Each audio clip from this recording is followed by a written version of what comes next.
latest episode of Think Like a Copywriter. I am your copywriter and host today, Adil Amarsi, and hopefully we are actually streaming correctly because this is all getting a little bit weird as always. There we go. So lovely. Happy days. Okay, so this episode, as I so very quickly put in the title, is using the less obvious stories to bond with your audience. Now, today's video is only going to be around 10 minutes. And it is going to be incredible. So that's going to be fun. So here we go. Directly start off the thank yous. First of all, I want to thank my very good friends Bogdan and, of course, Brennan for actually sending me a lot of questions, as well as Anne. Thank you so much for everything. If you have questions, please send them through to me. I love answering them. They're brilliant. Okay, so as you guys can see, the quarantine bid is coming in. And for those that are just joining, hi, my name's Adil Amarsi from adilamarsi.com. And let's get started right away.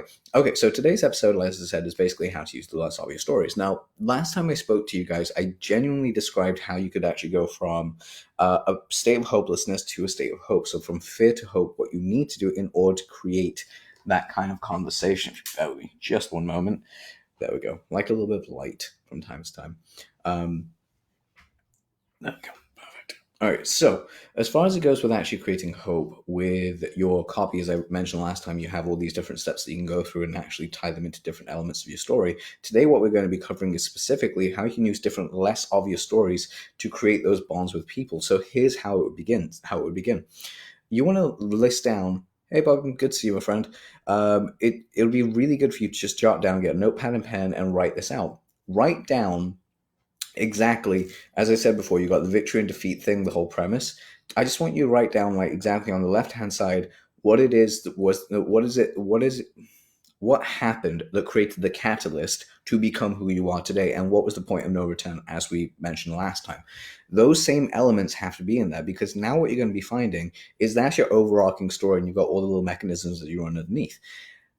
How you take day-to-day content and run it through that same system is very similar. Every day we overcome small challenges. It could be something as simple as I found the best funnel builder for WordPress, or I found the best food that I could have, or I figured out a new recipe to create pizza, or in Bogdan's case, he came up with a brand new sauce, which was actually, I've still got to make it. It sounded delicious as all hell.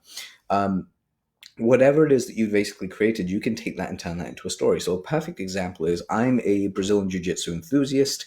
I really love the sport. I actually, I train and everything else, all the other fun stuff that comes with it. With Brazilian Jiu-Jitsu in particular, what you end up doing is you end up having to have a series of maneuvers of how to escape different areas, and you can attack and defend from different places, both when someone's on top of you and when you're on the bottom. You're both dangerous in different places. From that being said, the way I can take something like that and turn that into a content story would be, say, for instance, I got held in a position called side control or side mount. It is the bane of every jiu-jitsu player's existence. Every one of us hates it equally. There isn't a white belt to a red belt that doesn't like being in side control. Side control that does like being side control is a very trapping position. And something you can say is quite simple as, that happened to you, how did you escape? And then you can have an allegory to how it works with your business. So let's just say, for instance, your business is coaching. So you're in the coaching business and you help people go through relationship coaching and advice and basically come out the other side. Or even more so, you're a life coach or a productivity coach or whatever it is. In this instance, what you would take is, let's say productivity coach, because that's easy, because my friend Monique, she's one of the best in the world. She's actually my productivity coach. But the way that I can actually counter, and so say she was doing Brazilian Jiu-Jitsu, or if we take her actual experiences and things that she loves, like dancing, how would you equate dancing to productivity?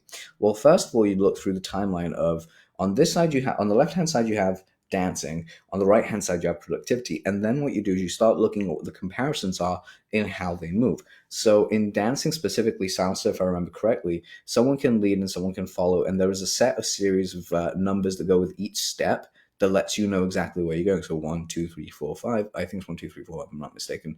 But you have those areas, and then you have freedom around those rules.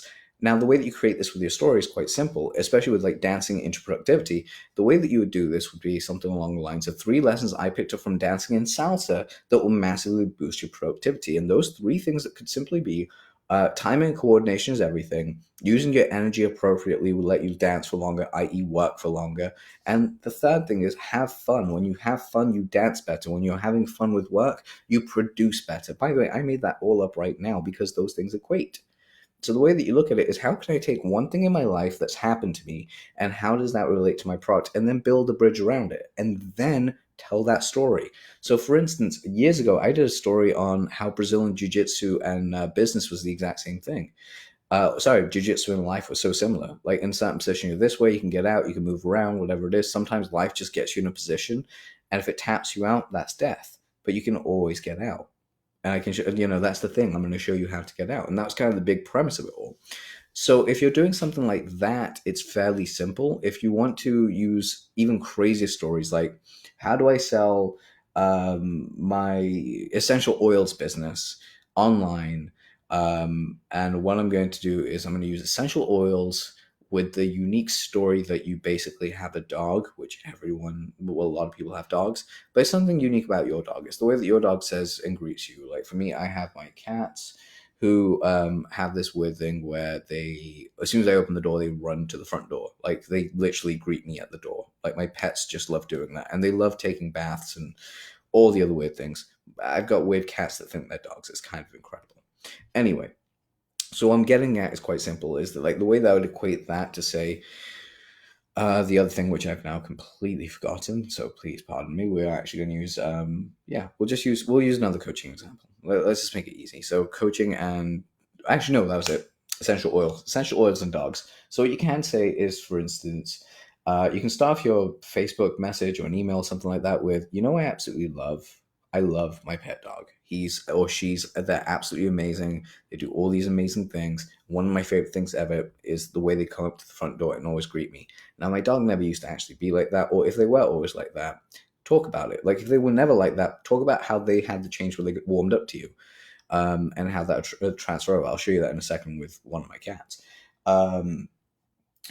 And then you got the other side as well, which is basically, let's just say that you always had a very loving dog. It's been very loving to you. You can just say, I walked in, one of the things I love is my dog always sits on my lap. He jumps up at me. He's very welcoming. It's just like a very, very unique thing that we have in the way that we have like a little routine. I walk in, they run to the door, I pick them up, I twirl them around, put them back down, and then we walk into the living room together and sit down. And that teaches them that like walking to the door to greet me is like a big reward for them. And it's crazy how stuff like that actually works. So you can condition an animal to actually respond in a certain way. Pavlov did this with his dogs, but you can actually train your senses. So, for instance, one of the things that we have with the way our olfactory or our nose works, the olfactory sense, the way it works is that sometimes we equate smells to emotions and emotions to happiness. That increases a dopamine release, which of course makes you happy. So what I've done is very similar to like how my dog makes me feel. I also associated an oil to that feeling. So whenever I smell that oil, no matter where I'm at, I get that loving feeling. I'm picking up my dog, spinning them around and walking with them. It reminds me of how happy I can be. And that right there is one of the most powerful things you can look at, is how do you equate something as most random as like you're picking up your dog to your oils. You've essentially combined your oil smelling, because you like the smell of your oils, with the feeling of how you're picking up your dog. You're basically using basic NLP to anchor in a feeling to a smell, and that's how it works. And the way you can sell that is quite simple by saying, now I can't guarantee this will happen to you, but I want to send you some essential oils that you can actually start using in your house. My personal favorite is peppermint, or it's fresh grass, or whatever it is. And I love having that in the background because it just mellows me out. It calms me right down. I don't know if you have the same thing. So I'd find a smell. My first piece of advice would be find a smell that works for you and then get it. And once you have that, you can actually go ahead and anchor in really positive feelings. And the way that I do it is I put on something I love, put the oils, and I smell them. And you can do this with anything. If you can do this with movies, you can do this with a partner, you can do this with food, you can do this with whatever you feel like. It's that simple. So here's my link. Pick out the oil that's right to you, and I'll find out exactly which one's right. Or get on the call with me. I'll show you which one to do, whatever it is, and how you close with that. But that's how you run it. Now, the way that I can actually do the same thing with, say, my cat, because I did promise this. My girl cat Luna didn't actually like me when I first got her. She hated being picked up. Like, if you pick her up and baby her, she'd scratch you in the face. She actually almost scratched out my eye once. That's how crazy it was. And cats love me. Like, animals just love, like, big animals. Like, I got Bengals. They just love me. So I was like, this is weird. It took me about 6 months of playing with her and getting her used to me. That's when she basically broke and I could play with her. So the way that I can actually say this is something along the lines of, um, what my cat taught me about persistence.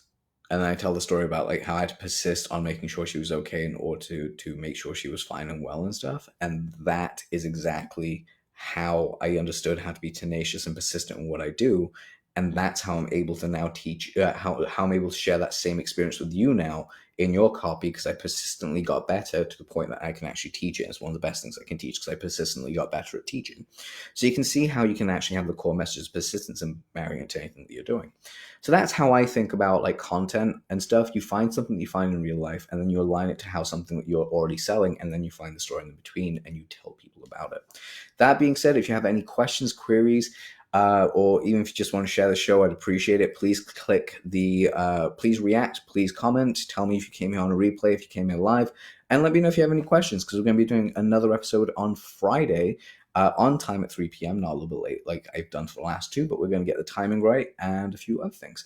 Anyway, guys, it's been lovely to have you here. If you want to see more of me, please go on over to adilamarsi.com/podcast, or listen to Adil Amarsi Unplugged on iTunes, Spotify, or Stitcher. Please rate us.